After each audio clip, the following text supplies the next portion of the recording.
Masechet Baba Batra, Daf, Kof Yod Bet. We're dealing with the derivation that a husband inherits a wife when a married woman dies. So we saw already that if she has no husband, then the children will inherit her. But if she does have a husband, if she's married at the time that she dies, then the husband inherits. That's what the Mishnah said. What's the source? There's no explicit pasuk in the Torah. So we saw some derivations from the words V'yarash Ota and from She'ero. But right now we're in the middle of dealing with Rabbi Ishmael's derivation. And he says, I don't need to use this Vayarash Ota. I have a simpler, clear-cut way of deriving it from the Peshat, a simple reading of the contents of the following law. Rabbi Ishmael is actually going to bring 5 different verses, and the Gemara will ask, why does he need all 5 of these verses? But the first one, which we read already, says, Kol bat yoresh nachal matot bnei Yisrael echad mishpachat vegomer. It says that if there is in a case of, like the Benot Zelofchad, who have no brothers, and they inherit from their father, the law is that they have to keep it in the family, which means, so we're talking about Benot Zelofchad, remember, were single at the time that their father died. And so they want to inherit. Good, fine, they can inherit. But if they get married and then eventually they die, the husband will inherit. That is a problem because then it will go from her tribe, her father's tribe, and it will transfer to her husband's tribe. And therefore, we need the law that she has to marry within the tribe. The daughters of Zelophehad had to marry within the tribe, within the clan even. And so too in the future, anytime a daughter will inherit from her father, in order to keep it within the tribe, she has to marry someone from the tribe, because otherwise the husband will get it. What do we see from here? That when a woman dies, the husband is the one that inherits, and it will transfer to his property. So you see, it's basically built into this very law.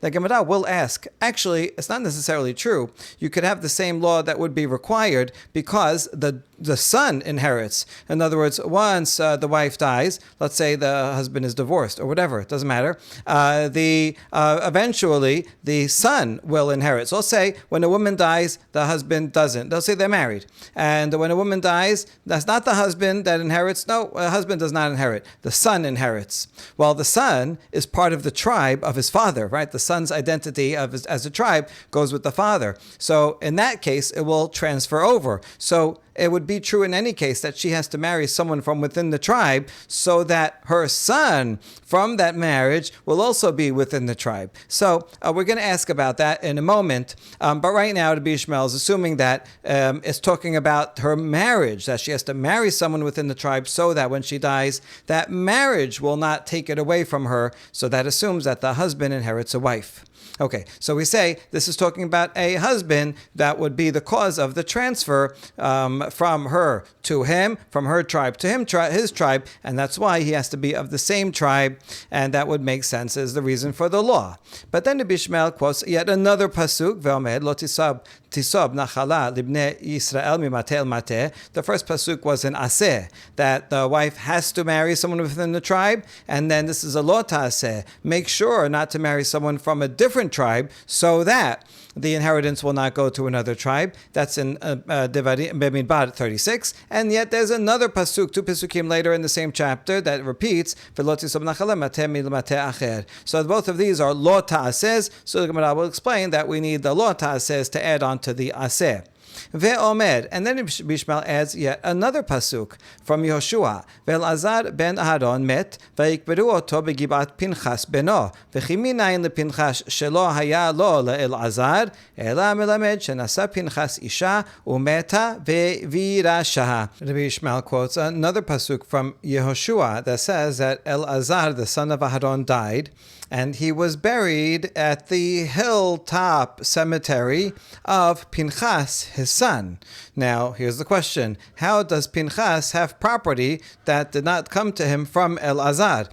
Obviously, he owned it before because Elazar just died, and yet Pinchas already has some property there. So how did he acquire that property? Must be that Pinchas married some woman, she owned property herself, she died, and then he inherited it from her. And so this is yet another proof that a husband inherits from his wife. Gemara will ask, well, he could have gotten it in other ways. Maybe he bought it. Kohanim, although they don't get inheritance originally when the land was given to all the tribes, Leviim, Kohanim do not get an inheritance, but they can buy and sell things and they can own land. So there are other ways he could have gotten it. But anyway, this is one way he could have gotten it, so that's a further proof.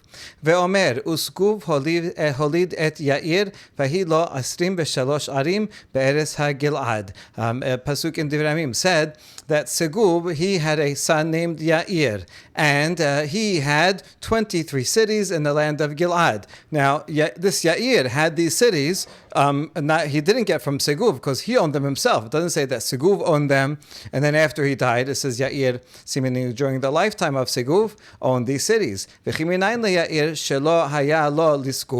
how did Yair have these cities and Segub did not own them? Because otherwise you'd say Segub owned them, and then when he died, Yair took them.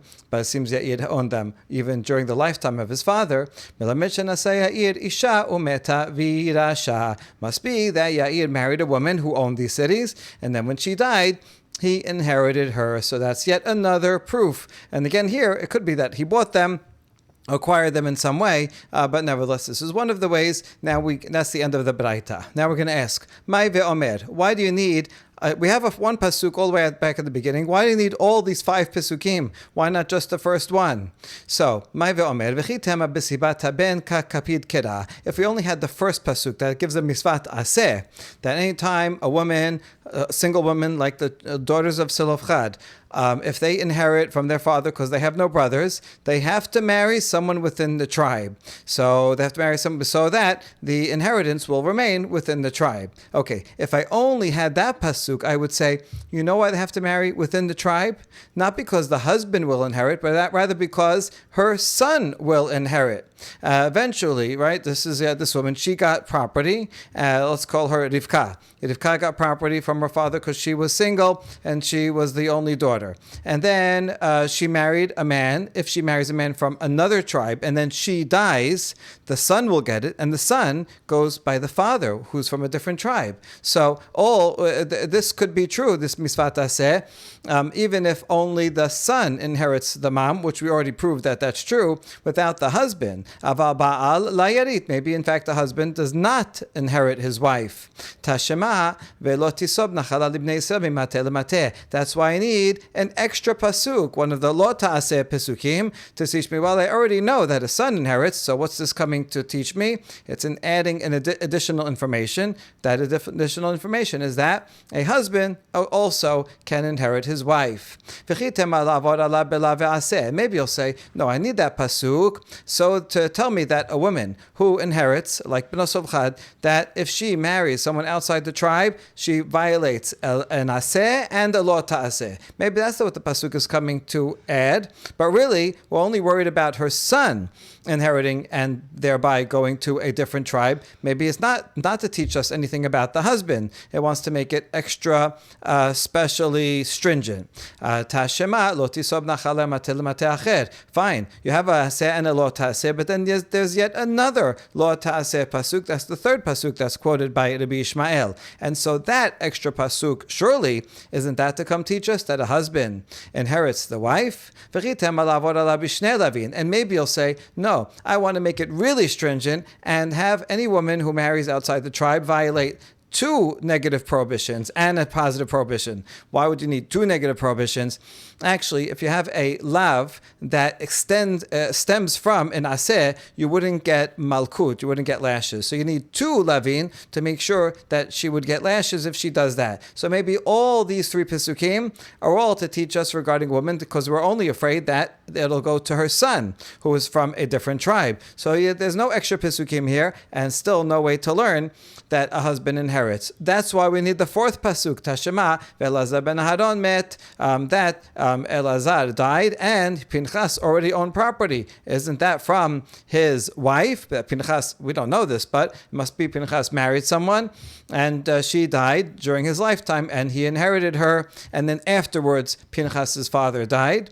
V'chitema אלעזר הוא דנסיב איתתה, ומתה וירתה פנחס, תשמה וסקוב הוליד et Yair. And maybe you'll say, no, Pinchas did not receive this inheritance from his wife, but rather maybe it's from his mother. Elazar married some woman, and then she died. Well, technically, if she dies, it would go to the husband, but we don't even know yet that the husband inherits. So there could be another way. If a husband doesn't inherit, then when the mother died, well, Elazar got married, and his wife had property. She died, and then Pinchas, the son, gets it, not the husband. And so Pinchas could have this property because his mother died before his father. Then when his father died, he already owned the property, and that's how he got it. So this pasuk is not a proof either. Tashema uskuv holid et Yair. That's why we have the fifth and last pasuk regarding Seguv, that he had a child Yair, and Yair owned lots of cities. And maybe you'll say, well, maybe the story of Yair is the same thing, that he inherited it from his mother. Seguv was married to a woman. They had a child, Yair. So Yair's mother died, and Yair inherits, because that's the law, that a son inherits, and it could be that a husband does not inherit, and so his mother died first. And that's why it says Yair owned all these lands, even during the lifetime of his father Seguv. Seguv, in fact, never owned them. First his wife owned them, and then when his wife died, Yair owned them. And so this would not be a proof either, except that, why would I need two Pesukim to teach me this? I have this Pasuk in Divrei Yamim and the Pasuk in Yoshua regarding Aaron. So, regarding Elazar and Pinchas, I don't need two of them. The second one is extra. The second one extra is coming to teach us that, in fact, a husband does inherit from his wife. Okay, good. So that's why he had to bring all 5 Pesukim, because the first 4 by themselves cannot prove it. Each one has a refutation. Amar le Rav Papa le Abaye, Mimai, Dilma le'olam malach Baal la yarit, Ukra'e besibat haben kedeshanenan, V'yair disben mizban, Ufinchas name disben mizban. Rav Papa challenges Abaye and says, even after all these 5 Pesukim, I don't have a solid proof, because I can say that, in fact, a husband does not inherit his wife. And those first 3 Pesukim from the Torah, from Bamidbar, those are all because a son inherits. And so a single woman who inherits from her parents, from her father or mother, and then she has to get married. When she gets married, it has to be within the tribe, not because we're worried about her husband, but because we're worried about the son that they have together, who will inherit his mom and go to a different tribe. So all those 3 Pesukim are not a proof. And regarding Yair, it could be he bought the land during the lifetime of his father. And Pinchas also, it could be he bought them. So it doesn't mean that he inherited from his wife or from his mother. It could be he just bought them. So there's no proof from either of these cases either. Amar le Pinchas tisben mizban damasit amart. Timken nimset sadeh chozeret beyobel. Nimsa sadik kabur bekebesh sheno. And so Abaye answers, it cannot be that Pinchas bought the land from a third party, because that would mean he's buying land that is the ancestral land of that third party. Well, what happens to ancestral land? Once the Yovel comes, it goes back to the ancestral owner. But this is a cemetery, so you think he's going to bury his father, who is a Sadiq Elazar, in a grave that doesn't belong to him, and then after 50 years, what? It's going to go back to the original owner. Original owner says, what is this grave here? What'd you put this here? He's not going to want it there. So that would not be respectful to bury his righteous father in land that's not his. So therefore, it can't be that he bought it from somewhere else. It must be that he inherited it. So we have at least one pasuk that is talking about inheritance, and then maybe this very pasuk is teaching us that a husband can inherit his wife. But Papa has another question. Ela ema de nafla le misedeh haramim. Maybe Pinchas did not buy this from a third party, but maybe it came into his possession from a dedication. Someone that owned the field consecrated it, dedicated it, and it goes to Kohanim, and the Kohanim keep it in such a case. If he dedicates it in such a way that he says, I dedicate this to Kohanim, then the Kohanim will take it and keep it, and they don't have to give it back. And so it could be that he got it as a dedication and not as an inheritance. So it's not a case of inheritance, so we can't learn anything about inheritance law from it. And this is the end of this part of the discussion. And Rav Papa seems to successfully refute all 5 Pesukim that Rabbi Yishmael brings. And we don't give a clear answer to this, in which case, well, we'd have to use one of the other derivations we had from Rabbi Akiva or from the other words before that. But this derivation from Rabbi Yishmael, although it looked really good at the start, it is not necessarily true, because it doesn't necessarily mean that the inheritance will go outside of the tribe because the husband will take it. Could be that it will go outside the tribe because the son will inherit it. Okay, but this discussion is not over yet, and Abaye is going to challenge Rav Papa further. It's not so clear if this is related to the discussion before, a continuation, or a new topic. It doesn't clearly answer this question, but it does put Rav Papa in a bind, kind of from a different direction. So, Abaye continues to ask, Amar Abaye, Sof Sof ha ka mitakera nachala mishipta de'ima leshipta de'aba. Abaye is asking, even with this law in place, that a single woman like the daughters of Selofchad have to marry into the family, that will not solve all the problems of an inheritance going from one tribe to another, because it only solves the problem if it's a single woman who inherits. But what if she is already married? So what if you have a woman who is not expected, who did not inherit anything, and is not expected to inherit anything? You have some woman, and she has a father and a mother and a brother and all that. She can marry anybody she wants, right? Okay, so she's from Shevet A. She marries someone from Shevet B.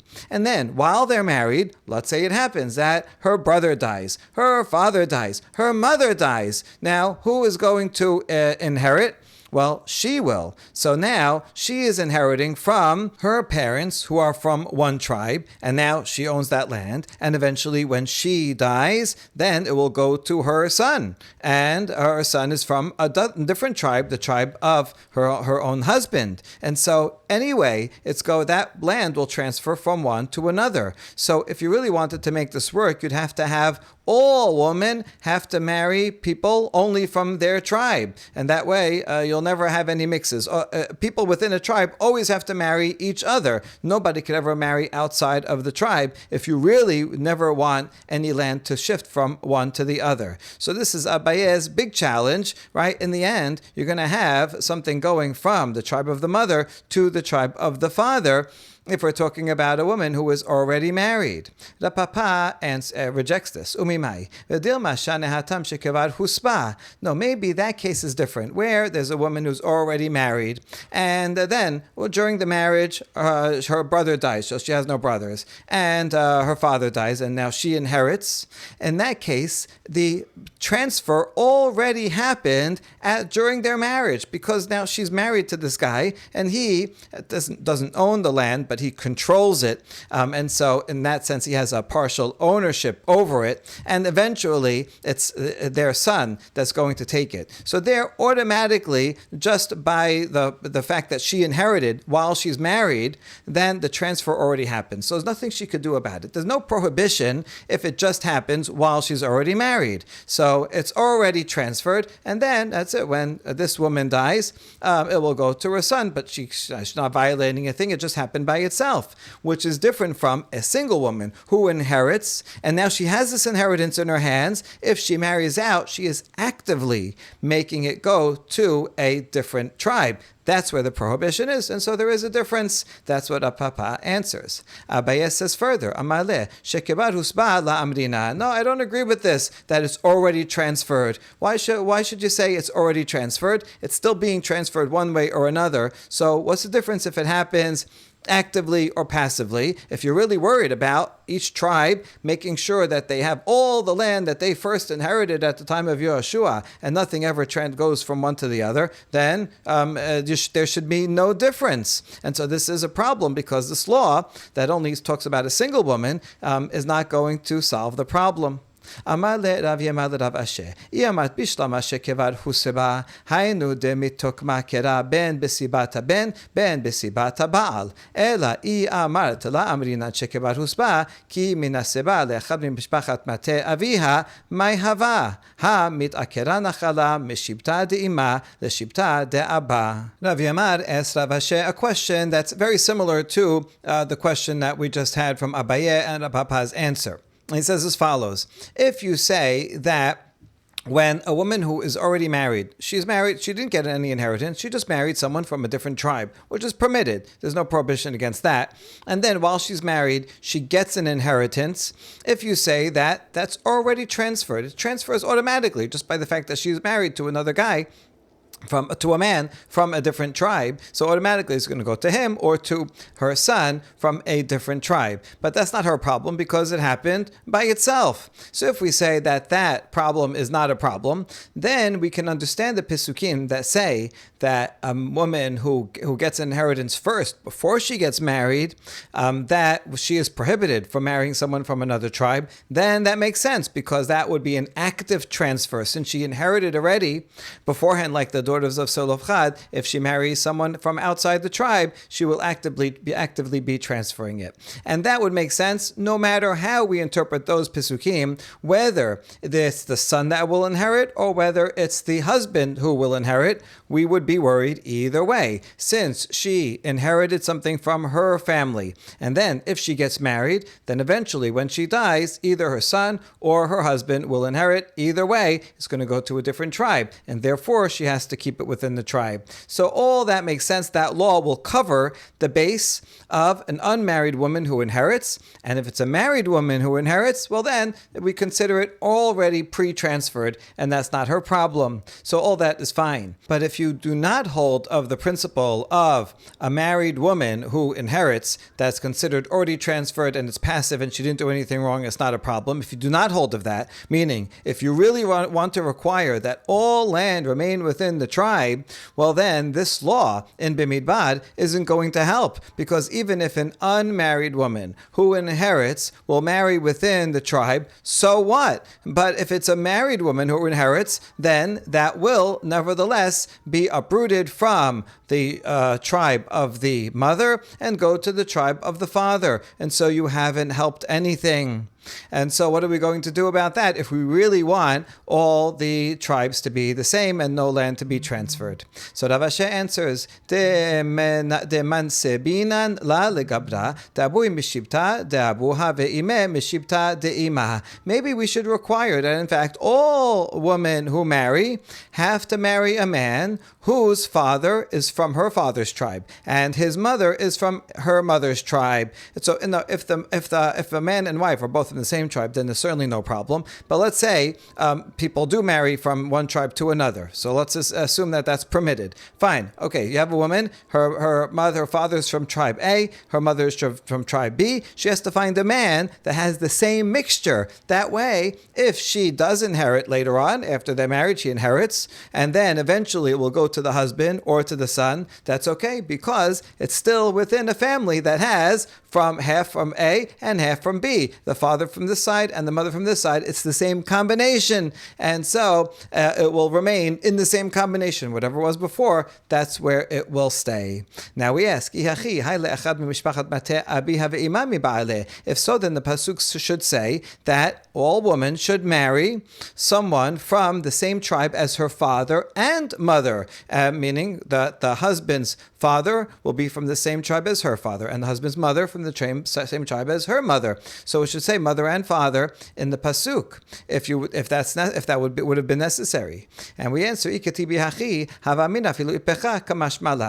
said it in that way, I might have thought you can even switch them around, that a woman could marry a man whose father is the same tribe as her mother and whose mother is the same tribe as her father. And I'll say, well, it's as long as it's a mixture, it doesn't matter which way it is. So that's why the pasuk cannot say abiha ve'ima to let us know that it has to be the same way. It would have to be the same way if you really wanted all the tribal lands to remain within the same tribe as they were, which would be quite complicated. And so in the end, it's a lot easier to say, listen, if something is already transferred, meaning if a married woman inherits something from her family, then, well, that's it. It just happened automatically, and that's not what the prohibition is covering. So yes, some land will transfer from one tribe to another in that way. But what can you do about it? You have to let people marry people from other tribes in general. Only exception is when if a single woman already inherits something, and then if she's going to go afterwards and marry someone that's actively removing that section of land from that tribe and moving it to and transferring it to another, and that you cannot do that so directly. If it happens that I didn't know I was going to get inheritance, and now it goes to a husband, what can you do? But you cannot do it in an active way. Baruch Adonai le'olam. Amen ve'amen.